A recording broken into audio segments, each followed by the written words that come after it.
Tumsifu Yesu Kristo. Bwana Yesu asifiwe. Kwa majina naitwa Ruhenge Bonda, mtoto wa kwanza wa familia ya mzee Bonda William Mkinga.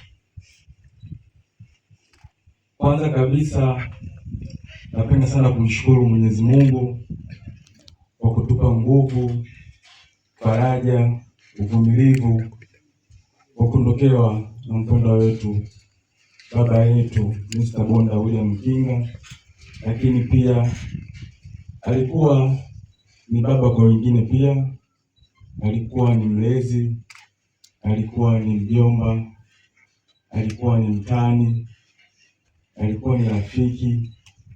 Ndio maana nadhani wingi huu wote unaonyesha jinsi gani ambavyo maisha ya mzee Bonda yalikuwa yakimpendeza Mwenyezi Mungu. Bwana Yesu asifiwe. Pia nipende sana kuwashukuru viongozi wa dini. Kwa kweli nashukuru sana kwa yote ambayo mmemfanyia mzee wetu, lakini pia nipende kuwashukuru ndugu. Kwa kweli mmekuwa pamoja naye hata katika kipindi chake baada ya kupoteza uhai yake tarehe 15 mwezi wa 6 2026. Kuna baadhi ya wakilishi wa ndugu walikuja kuungana pamoja nasi. Kwa kweli mpaka kufika siku ya leo, Mungu awabariki sana. Lakini pia nipende kuwashukuru majirani, marafiki zake ambao mmekuwa naye, mmekuwa mkicheka pamoja, mmekuwa mkifurahi pamoja. Kwa kweli Mungu awabariki sana, kutoka Dodoma, Dar es Salaam mpaka hapa Shinyanga na maeneo mbalimbali.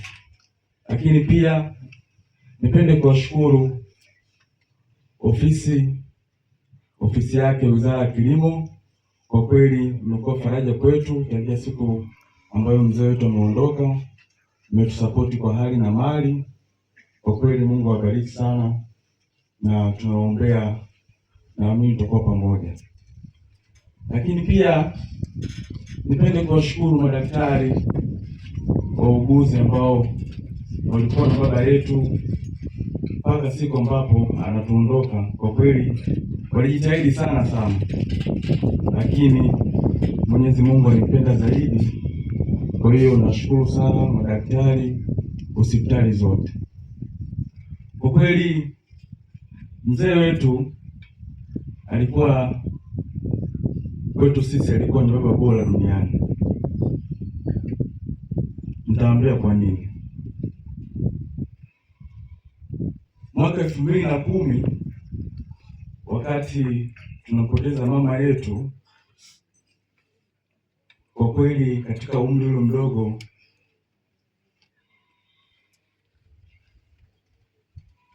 kwa kweli ilikuwa sitofahamu, lakini baba yetu alisimama imara sana,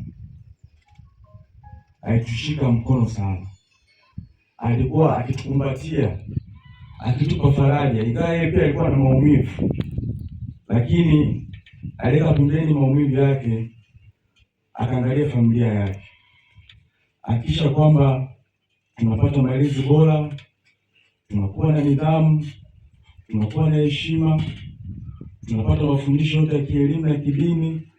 Kwa kweli mimi binafsi siwezi kumdai baba yangu, amefanya kazi kubwa sana. Nakumbuka baada ya mama kufariki, tulikuwa mezani, alikuwa amevaa t-shirt ya blue.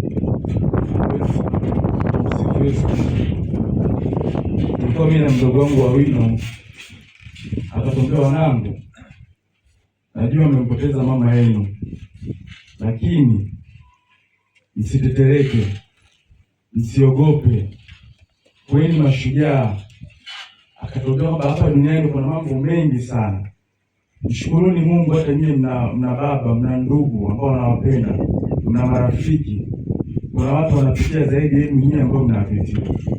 Kwa hiyo sitaki kuona mtu yote ananyong'onyea, anakuwa mdhaifu, akilalamika.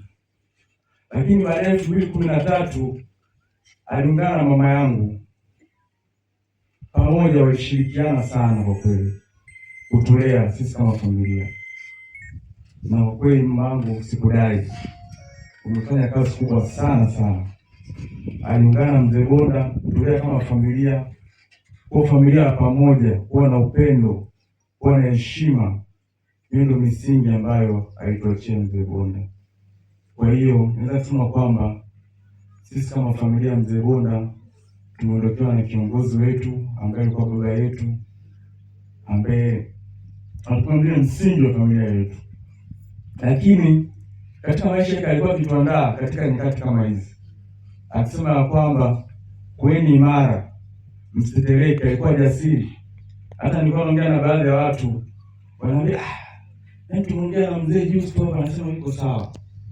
Hata katika hali yake ambayo alikuwa ya mwisho, alikuwa anaumwa, uso msichana anakwambia naumwa, anakwambia niko sawa, wala usijali, nitapona, nitatembea. Kwa hiyo ile hali yake ya ujasiri ni kitu ambacho sisi kama familia na mimi na ndugu, majirani, marafiki tumejifunza kutoka kwake. Alikuwa ni mtu ambaye sio atiteleki, alikuwa ni nganga, alikuwa chuma, alikuwa anaitwa chuma, yeye ni chuma. Kwa hiyo basi tunaishi yale yote ambayo ametufundisha.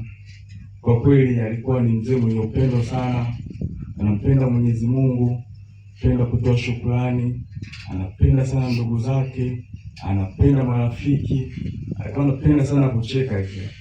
Alikuwa anaweza kuongea Kiingereza, Kiswahili na Kisukuma kwa anacheka. Alikuwa anapenda kucheka sana.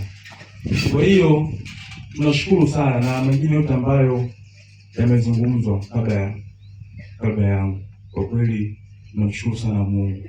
Lakini mwisho nipende kusema mama yangu, kwa kweli umepambana sana, umekuwa na mzee. Kwa kweli nilikuwa naona, hata nilikwambia nyakati za mwisho, nilikwambia mama yangu umepambana sana kwa ajili ya mzee. Kwa hiyo Mungu akubariki sana. Na kitu ambacho mzee alikuwa anakitamani ni kwamba nikuhakikishia kwamba mimi binafsi Luhende Bonda sitokuacha katika maisha yangu.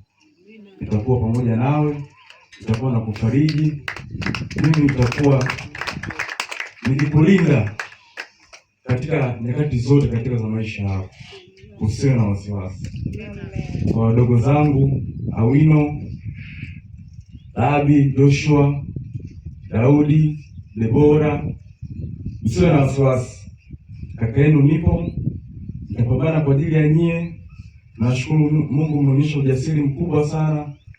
Msiwe na wasiwasi wadogo zangu. Baba alikuwa mpambanaji, alikuwa mcha Mungu, alituonyesha maisha ambayo sisi kama familia, kama ndugu, jamaa, rafiki inabidi tuyaishi. Kwa kweli Mungu awabariki sana. Basi tutakwenda kumpumzisha leo. Tunaamini tutaendelea kuyaishi yale yote ambayo ametuachia, lakini pia ametuachia maumivu moyoni, lakini tusikate tamaa, tuzidi kuombeana.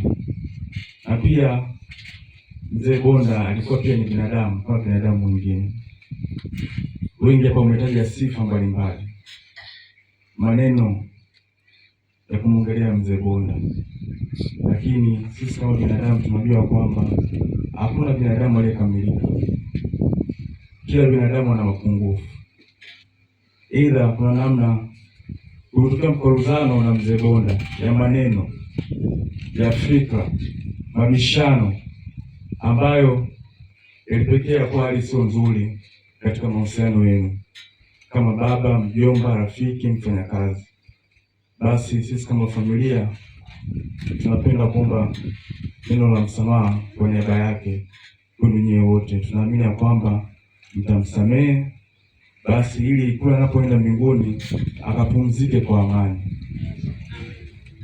Basi nashukuru sana, asante sana maaskofu, wachungaji. Mungu awabariki sana.